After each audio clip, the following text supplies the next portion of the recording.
Good morning. Got the moon going back behind the mountains there. So we're going to be back on the trail today.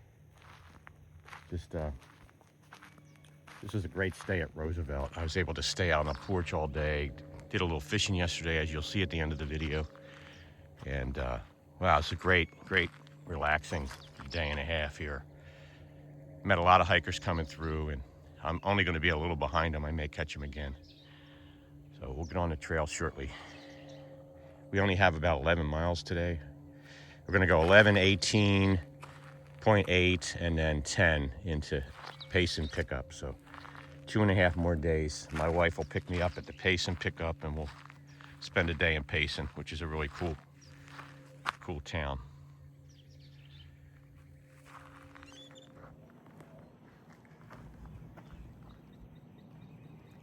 Okay, we are leaving the beautiful Roosevelt Lake.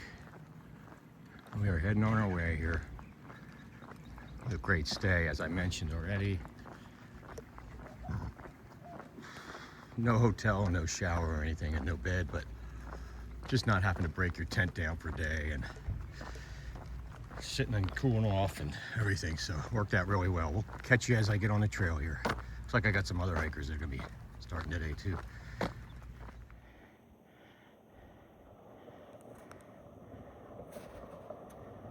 I don't know if you can see that little runner down there. She's little from this far up. He's climbed about 300 feet out of here. Awesome views though up here, geez.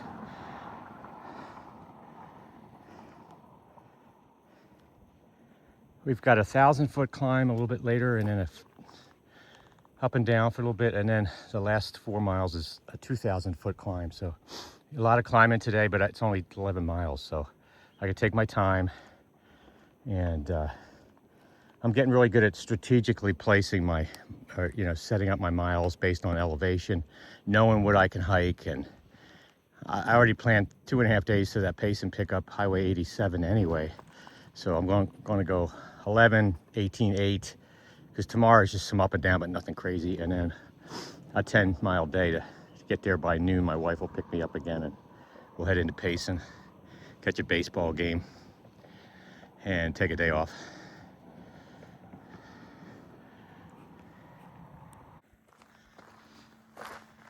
Pretty cool bridge down there. The trail actually crosses that, so next footage you'll see me. You can see the trail goes all the way around. It goes down like 400 feet down to that thing. And I'll get you, definitely film as we walk across that thing. Hopefully there's a pedestrian safe area to ride.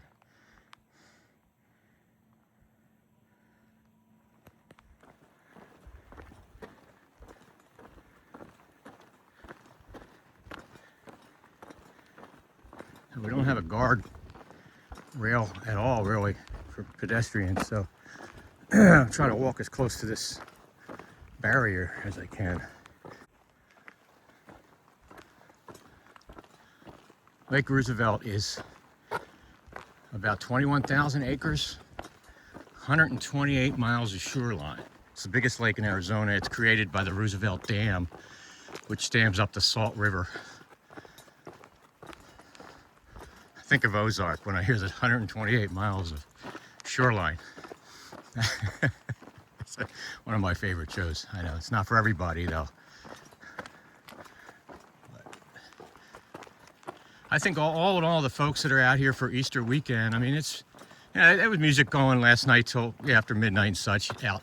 There's a lot of like camping and manufactured homes people live in. And in fact, I should have probably looked into, I'll bet somebody has Airbnb or something that rents out to hikers. I didn't even think of that. I could have got a shower and stuff, but no big deal. I got free camping and great food.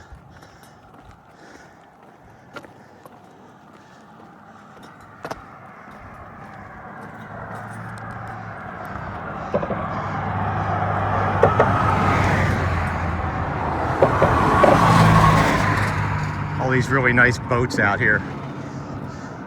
I'm getting a boat at some point. I don't know if I'd have it stay here or not, maybe, because it's, for us, it's about 3 hours-ish to drive. So I don't know if I would want my boat that far, but it's one of the best lakes for bass fishing and stuff. So I don't know, we'll see.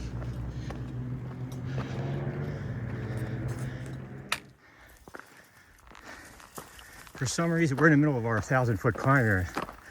For some reason, these folks up this way, starting about 100 miles back, or 80 miles back, or whatever, all their uphills are straight up. There's no switchbacks. Down south, the mountains were tough and everything, but most of it was switchbacks, except a little piece of Mount Lemmon. But it's these things just go straight up, and it's a lot harder. I mean, it's doable. The switchbacks are nice because it kind of eases your way up the mountain. But for some reason, these mountains here, I don't know if they just couldn't do it, and we're just going straight up, and it's okay. My legs are there now, and my heart's there and everything. It's fine, but it's just, I don't know. I think it's safer to do switchbacks because the steeper it is, the more chance you're going to slip, which happened to Jason yesterday, or the other day, unfortunately, coming into Roosevelt in a section that you wouldn't even have thought that you could even slip, but it's just, you never know. And Jason, I don't know if you're going to watch these videos or not. Hopefully you do, because you could pick up where you and I kind of departed there at the Roosevelt. But it was great, cool, really cool hiking with you for a few days there, hanging out in Kearney a little bit with you. And I wish the best of luck to you. Your stories of the PCT in Washington and Oregon were awesome. And then I don't know if I told my folks that are watching this, but you actually saw a bighorn sheep and took a picture of it by that rainwater collector. So that is very, very, very cool. I don't know how many hikers out here are seeing bighorn sheep, but I've been looking for them. But very cool. Thanks for hanging out with me for a few days, and good luck to you, man.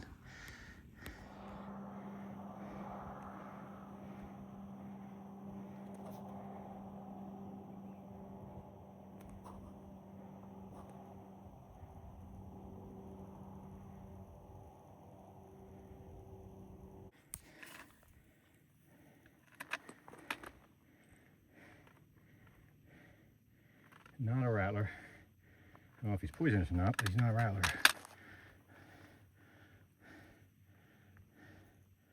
A couple more days and we'll be done with the snake stuff going on here. I will be happy about that. That dude was right on the trail. The radio tower, right there, back of it. We got that 1,100-foot climb out of the way. And then we have another big one a little bit. Actually, now that I think about it, Waldo's going to be mad at me, but he was not, I don't think he was saying easy peasy. He was, and that's my fault. I don't know what I was thinking. Somebody says easy peasy out here. His is cruisy cruisy, is his big saying, cruisy cruisy. So if Waldo happened to somehow listen to this and say, well, I never said easy peasy, I apologize there, buddy. It's cruisy cruisy what his saying. I don't know why, I was just thought of that earlier. I'm like, I blew it. I can't go back really and change the videos, but easy peasy and cruisy cruisy are similar, but Waldo's more on the cruisy cruisy. And that's what we're doing right now for about 3 or 4 miles, and then we got a 2,000 foot, twice what we just did. So I just wanted to correct myself. Sorry, Waldo. I want to give you a perception of how big this lake is. And I hate to keep stressing it, but we're proud of our lakes because we don't have very many in Arizona. Here's part of the lake, and it wraps, it goes all the way down there, which wraps all the way around these mountains behind me. Way down there. That's a long way. We're going to see Roosevelt Lake for like the next 2 days. Based on videos I've seen, like tonight when I'm camping, I'll probably see it. And then I think even another 18 miles down, you still see it because you're up in these mountains for the next couple days. You don't lose it for like, I think by the time the pacing cut off, then you lose it. But anyway, and there is a bigger lake in Arizona, but Lake Powell, but it's partly in Utah and partly in Arizona. So I think they say that this one, Roosevelt's like the biggest that's in all Arizona. because Lake Powell's another really big one, but up near the northern terminus, kind of near Page, Arizona, which is right on the border of Utah. A lot of the trail in the last 100 miles or so, a lot of it's been like this. This is like snake territory. They need to get out here with a weed eater and several batteries, these trail stewards, and you got to cut this stuff back. It's only going to get worse before the rest of the folks come by through this trail. It's just, you really got to clear it out. Too many hiding spots for the venomous creatures.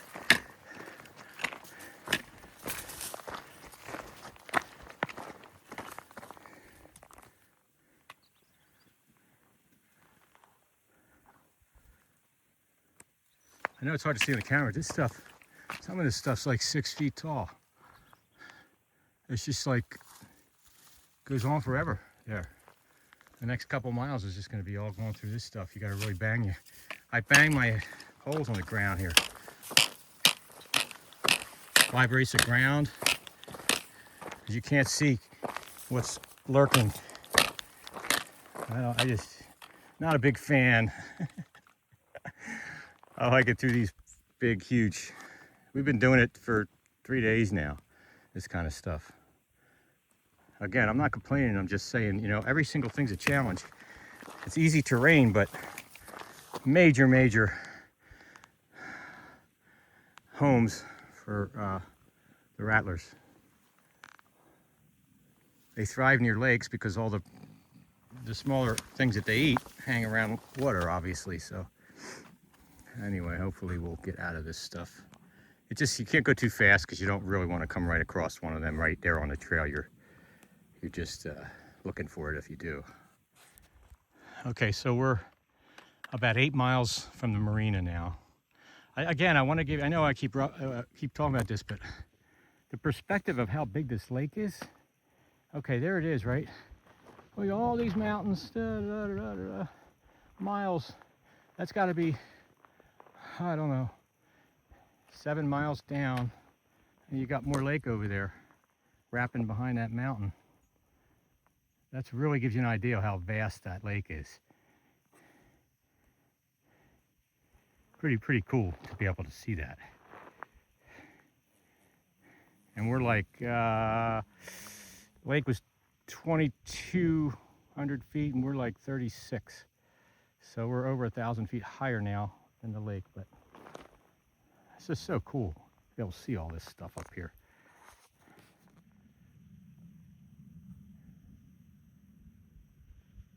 I'm pretty sure that's the water cache that has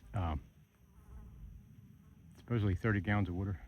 It's so funny though, like I said, they always make you work. See how much higher that is than we are. We're like 300 feet to get to it, but I'm not complaining because there's 30 gallons of water in it. But every time there's water or camp, there's always, you're never going down to water or camping. It's always one more little, you know, nudge up the hill to get to it. It's so funny how that works. But I know I keep repeating myself along the trail, but that thing looks way up there. Fortunately, the weather today is like awesome. It's in the 70s, it's breezy. Oh my gosh, so nice. We just got finished another 1,000-foot climb out of that water cache area. Now we're gonna be heading down to a creek. I'm gonna get some more water because I got a dry camp. Got to climb 700 feet, so I'm gonna try to, instead of filling a gallon, I'm gonna go half a gallon. Fill a gallon, drink half, and then tie it to the back of my pack. Half a gallon shouldn't be too much weight back there to pull me back, and that should be enough for camp because I got my 4.5 liters already filled from the water cache. So we'll see how it goes. It's only a 7-foot, 100-foot climb to camp. It's only like a mile, not even a mile, I think, but I'm not carrying it that last time, if you remember how hard that was. I'm not gonna do that. So we'll check back with you when we get to the creek. So we're down here at the creek, and there was a far out comment that the trail's right here, and to go downstream a little bit. He said 35 meters, and it was about right, maybe 150 feet or so. And was able to get 3 liters, a little tiny pool. You had to kind of, I dropped my pack, brought my poles with me because it's a bit of a bushwhack down there. There's no trail or anything. It's just you're going down the stream there. And there's a little tiny pool down there that I was able to get 3 liters in now. So I filled up this jug here, got my 4.5 liters. Since I'm dry camping, I had to stop here because I just had a large 1,000-foot climb. I was not going to carry a gallon of water up that 1,000-foot climb from the cache, from the water cache. So now we have a 750-foot climb to camp, but it's dry camp, and then we got 7 miles or so till water till tomorrow. So this will be my dinner, water for dinner and afternoon, because I'm going to get in pretty early, and we should be okay. I just drank a bunch of the hydration stuff, so I shouldn't even need any water going up the rest of this 0.9 miles, I think it is, but it's 750 feet. I'm going to try strapping this puppy to the back of my pack rather than me carrying it. Hopefully it doesn't pull me over the mountain, but I'm not sure how much that thing weighs, but I'll drink some of it to get it a little bit lighter. I think we'll be all right.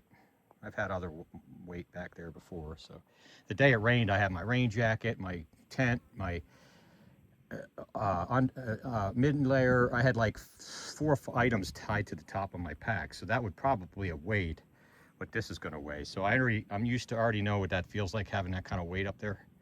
I think we'll be cool. I'll check back with you though. But thanks to that tip about going down, without that tip, no one would have done what I just did, going down into that just, you know, jungle down there. But there's actually little tiny pools down there, just like the guy said. Check this view. We're now like 11 miles from the lake, but it's so cool as you get higher up. Still see the boats out there and stuff. So cool. Tough climbing today, close to 3,000 feet. And the last mile here has been with this 6.5 pounds of water tied to my back, and it's definitely easier putting it on the pack than it is me carrying it like I did last time. That was also like a 700-foot climb, but this is a little unsafe because the weight's all the way at the bottom of this, you know, the container's all at the bottom, and you don't really want your weight at the bottom of your pack like that. So anyway, a lot of strategy that comes into play when you're dry camping, meaning you don't have water where you're camping. It doesn't happen that often, but every once in a while, where you're going to stop and where the water is doesn't always work out. But I'll be done here shortly, and it'll only be like 3:30, so you're going to go through more water if you're stopping at 3:30. So always a lot of strategy, but it's cool. That just makes the whole thing fun. You really got to plan everything out. I always go way heavy on water, but we got like 7.5 miles from camp to the first water tomorrow, so I just like to make sure I got it all. I'm always, whenever I get to water, I still always have like a couple of liters left, except that one time down by the river when I was pretty much out except for a bunch of hot water. But so I'm over cautious with water, but that's okay. It's better to be that than some folks go with nothing hardly and they're always running out. So we'll talk to you soon. So there's a trail right there, and nice little flat area right here. There's several tents actually. There's Monk is down there. I met him yesterday over at the lake, and he's quitting early, and then he's starting early too. He's got a long day like me. He's starting at 4. I'm going to probably get out of here at 6-ish. So we will check back with you when we got all the tent and dinner going. But it's only like a little after 3:30. It's nice to get done this early. You don't get to do that often. Hopefully this is an old anthill here. Looks like I've had several of these, but I think they're abandoned though. I don't see any ants. It's like kind of like a flat area here.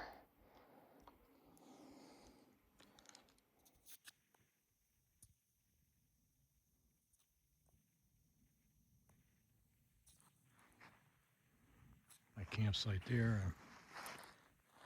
I found this little log to sit on. Got my tea, had my cookies. Yeah, we've got spaghetti tonight. I've got spices, and I have packets of olive oil and Parmesan cheese, and it's like it just was made right now. So that's how good it is. So, a lot of work to dehydrate everything, but it's worth it though. I'm eating really great. Anyway, this is kind of towards sunset.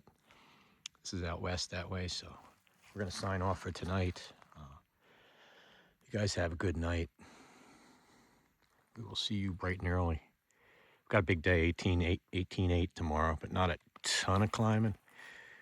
I always say that, and it ends up being way more than I don't know what my math skills have done, but I think it's going to be, 1,500 climb. It ends up being 3,200 or something crazy. I mean, have a good night. What's a thru hiker do on his day off? Is zero at Roosevelt Lake. Yeah, you guessed it. I actually just had one, but I didn't get to land him. He spit out my lure. I bought some stuff at the store, and I'm going to donate it when I'm done here to somebody who can't afford it or something. I don't know. I'm not taking this gear with me on the rest of my hike.